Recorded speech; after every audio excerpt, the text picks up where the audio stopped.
What is up, YouTube? I am GOAT74 here, bringing you guys the quarterfinals of the PTL. This week we're taking on Gremlin, coach of the Southend Stoutlands. We finished off the regular season with an 8-4 record, while my opponent ended off the regular season with an 11-1 record.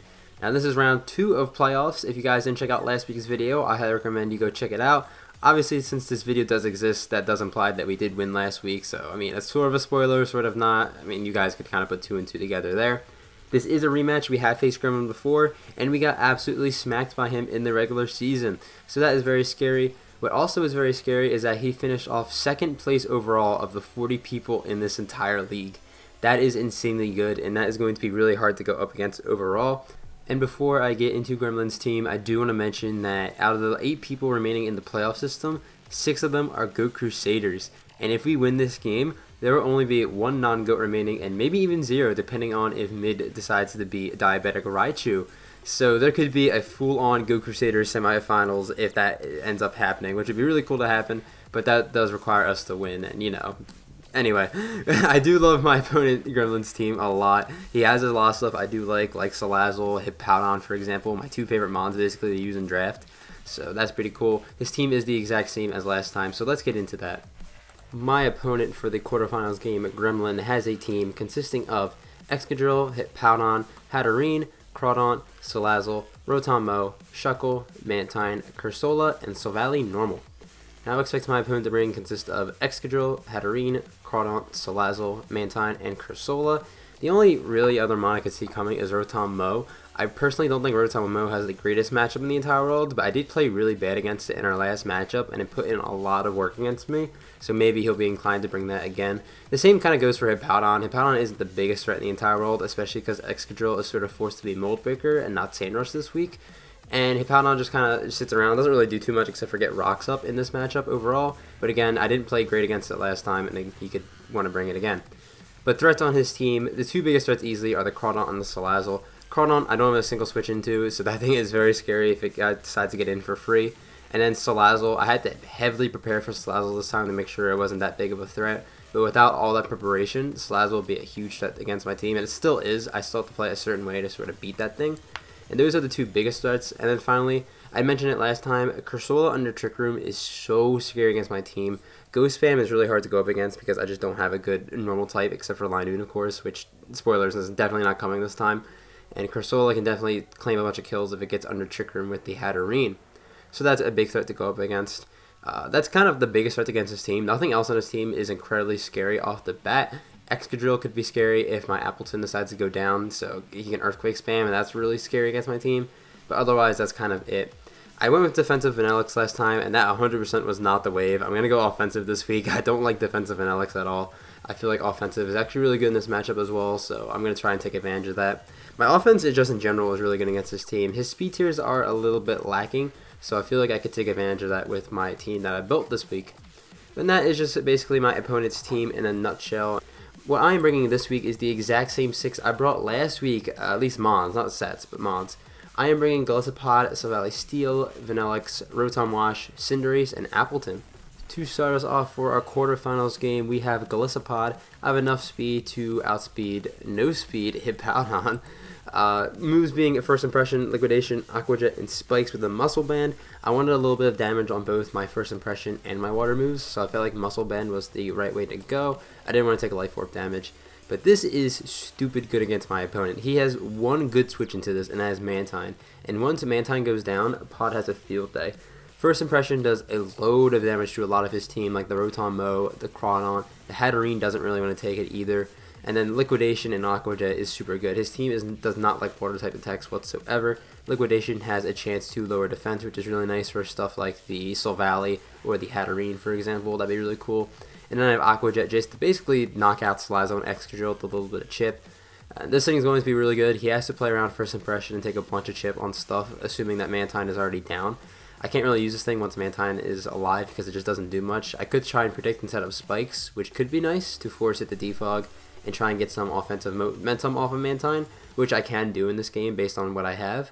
But otherwise, Pod has a really solid matchup here, and the priority is going to be very useful in this game.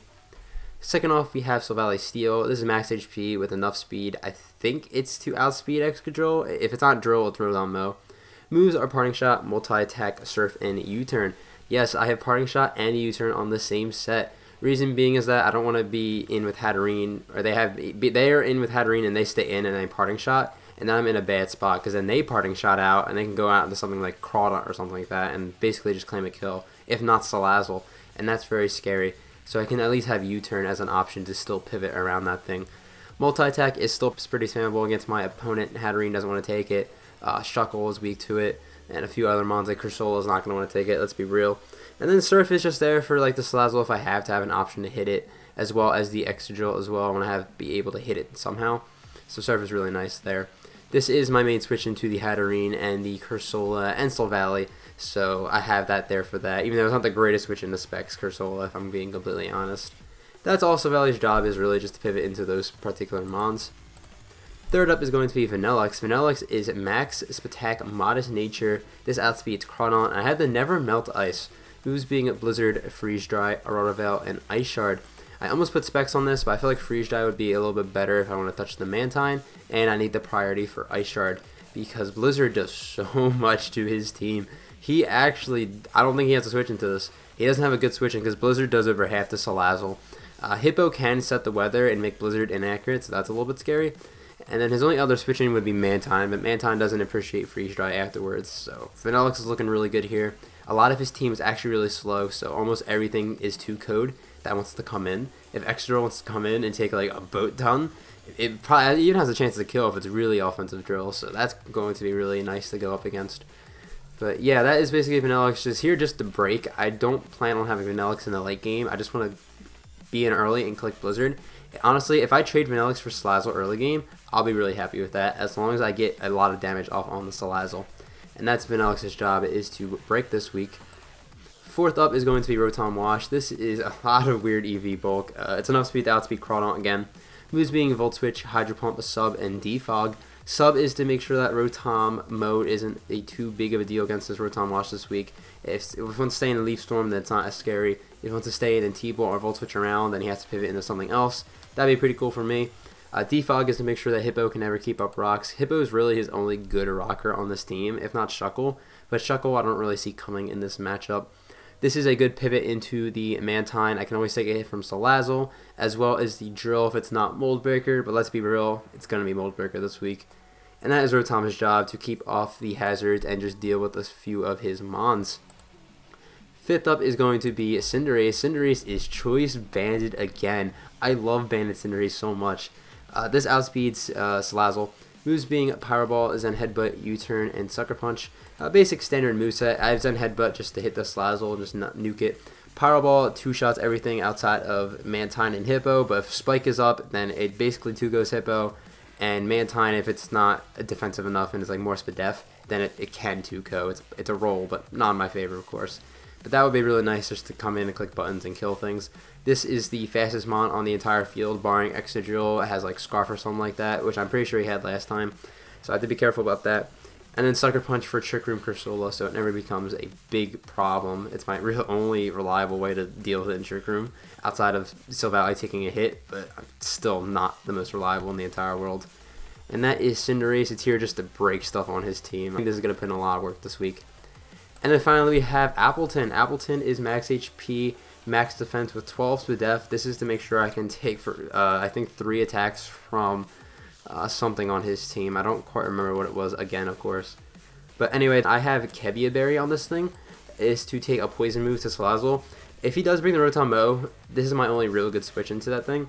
And if they want to Volt Switch out and then go on the Salazzle, I can bait them into going for a poison move and then Earthquake and nuke it, and then Salazzle's no longer a problem. And that is fantastic for my team. If Appleton does that, then Appleton's already done his job. It's to make sure that Excadrill can also not spam Earthquake against my team and 6-0 it, so that's kind of important too. And I can also take a hit from Crawdaunt if I need to in a situation in that sense, because Apple Acid will just nuke the hell out of Crawdaunt. So that is Appleton. Appleton is very important because it has a really good matchup overall in this game. I just have to be careful of a few mons like the Salazzle and the Hatterene, which kind of destroys my Appleton.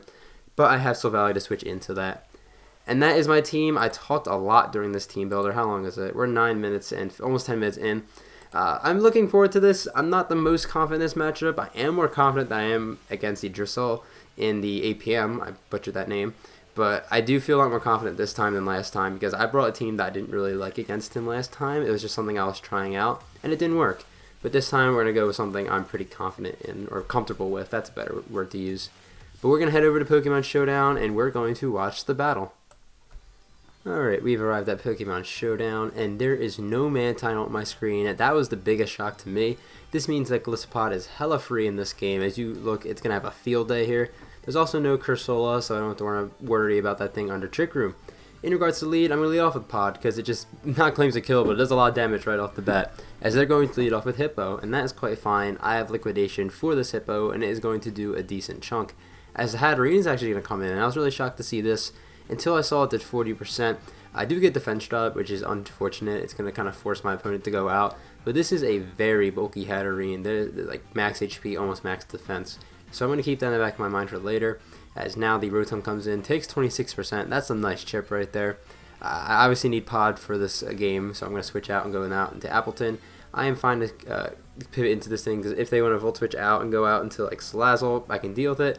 They go out on a Hatterene, which is a little bit annoying. However, Silvally, looking at the matchup, is only here just for this Hatterene, so I don't really mind sending it out all willy-nilly against it, especially because it's a defensive Hatterene, as they're just going to set up Trick Room. I'm just like, oh crap, Crawdon sitting right there in the back. So I'm kind of crossing my fingers that Crawdon doesn't come out right away, as fortunately they just go out to Hippowdon, and that is fine with me. Hippowdon's not that scary to go up against. By the way, guys, I apologize. My sprite character is usually the cameraman guy, but I forgot to change it, so we're going to deal with this lady here this week. I go on the Rotom because Rotom always deals with Hippo as they just set up rocks. That's not a big deal. I can defog away. I understand why they didn't go Crawdon initially, because I could easily have like T-Bolt or something like that and just nuke it. So I definitely understand the play, but it's very scary, that thing under Trick Room. Rotom O comes in, that's fine. I can go out to Appleton every time, as they're just going to Volt Switch out. It's going to do basically nothing. And right back out comes the Hatterene. This thing, again, is a little bit annoying, but it's not like the biggest deal in the world because it's defensive. I'm just going to go right back out into Silvally. I don't have a different play to make, as they're going to go for Draining Kiss. And I gain a lot of momentum here because now I get to click a button. I'm not going to click multi-attack this time. I'm actually expecting them to switch and keep this, so I'm going to click U-turn as Crawdon comes out, and that is fantastic for me. I get 40% chip on this, which is really nice, and I get a free switch in into Golisopod. This gives Crawdon no free turns, and now I'm in a great position here. So that was a really big turn to gain momentum, as now I can click First Impression, and now the Hatterene's going to be the one to actually take this hit. It's going to do a lot of damage. Liquidation did 40 last time, but I was doing the calcs, and I realized that 40 was a low roll, so I'm going to take this roll, and I do get the kill on Hatterene, so that's really nice. Worst comes to worst, I would have been knocked into emergency exit range. That thing could never kill me from this range because it's defensive, so that was pretty nice to take. I'm going to Appleton, they're just going to Volt Switch out, and the real only play here is to sack the Crawdon to knock off me or go Salazzle. And they go Salazzle, and I have the Kevia Berry for this moment, and I am going to live this hit, and I did click the Earthquake button, and Earthquake will kill the Salazzle every single time as it goes down. And that was a big turn, because now it's 6-4, and one of their two big threats is gone. The only real big threat against me at this point is this Crawdon that comes out. I'm actually going to save this Appleton because I want to stop the Excadrill from Earthquake spam later. I'm going to Silvally. I learned that this Crawdon is hella banded. I could always revenge the Crawdon, it's just it would usually claim one each time it came in if I couldn't revenge it. I do multi-attack because I didn't want to U-turn and give Crawdon a hit on something else. I was willing to sack my Silvally in this situation. But since Hippo comes out, I can Parting Shot out, and I'm looking at the rest of his team, and Vanillix looks hella free here. I can live a Body Press if they want to go out to that, as they just set up rocks. And this is great, because now Vanillix guaranteed gets a kill. I do have the Never Melt Ice, so Blizzard is going to be nuking something on my opponent's side as they go hard out into Crawdon. If this was like Scarf Vanillix, I could see that being a thing, but I'm not. I'm Never Melt Ice, and because I did the extra damage, the Hail is going to be able to take out this Crawdon. I had Ice Shard anyway, so I don't think it really mattered in that sense. So this is great. Excadrill comes out. I don't want this thing like SDing and like Rapid Spin killing my Appleton. That would be really scary. So I'm actually just going to click Blizzard and sack the Vanillix as they click Earthquake, and I get, basically, I killed this Excadrill with the Vanillix as well. So Vanillix put in the overtime work here, killing the Drill and breaking past his team like I wanted it to. I'm going to Ice Shard this thing just to kind of guarantee a Liquidation into Aqua Jet will kill this thing. So Vanillix killed the Excadrill, killed Crawdon, and did a lot to the Rotom Mow here. So Vanillix put in a load of work in this game, and at this point, Golisopod is looking really good. Same with Appleton here. I'm going to go Golisopod, go a little bit more offensive just to kind of get this over with a little bit faster. I'm just going to spam liquidation now until I either get a defense drop or the defense drop or a crit, right? So that's basically my play here. This emergency exit is going to activate soon, which kind of sucks, but at least I can get my Appleton in. I do crit it right here, though, so it doesn't really even matter, and Hippo is going to go down. And Rotomo is the last member of my opponent's team, and they can't do much at all. I am going to switch out to guarantee the victory with first impression, because just in case this thing's like Scarf T-Bowl and it just haxes his way through, but realistically the game is kind of over here. As I sack the Silvally just to get in my Cinderace for free, I can click U-turn, it's 100% accurate, no Scarf move, Scarf Thunderbolt shouldn't kill me, as they're not even Scarf, so I knock out this Rotombo, and your Northside Noiverns are going to defeat Gremlin and move on to semifinals. GG to my opponent. Basically, in a nutshell, I took control of pivoting early game, and with the Kebia, it led to Vanillix breaking past my opponent, which was sort of the game plan overall. I mapped it out pretty nicely, and I was pretty much rewarded for it. So I'm really happy with how this went out overall. I basically imagined it sort of going this way, if I won, of course, and we did, obviously. So that was pretty nice to see. Again, GG to my opponent Gremlin, and thank you for the battle. We are going to move on to semifinals now in the PTL. I'm going to show you guys the playoff bracket right now, and you guys see there are 4 GOAT Crusaders. Mid beat Diabetic Raichu, and we just beat Gremlin, so now there's only GOAT Crusaders left. Our team has officially won, technically, sort of, because they don't really count at the PTL. But in my mind, our team has won now. We're the only ones remaining left, and now it's just out of all of us who will win. It's me versus Zombie next week, and Aquarius versus Mid. I'm really excited for this. We face our captain of the GOAT Crusaders because he's the one who drafted us.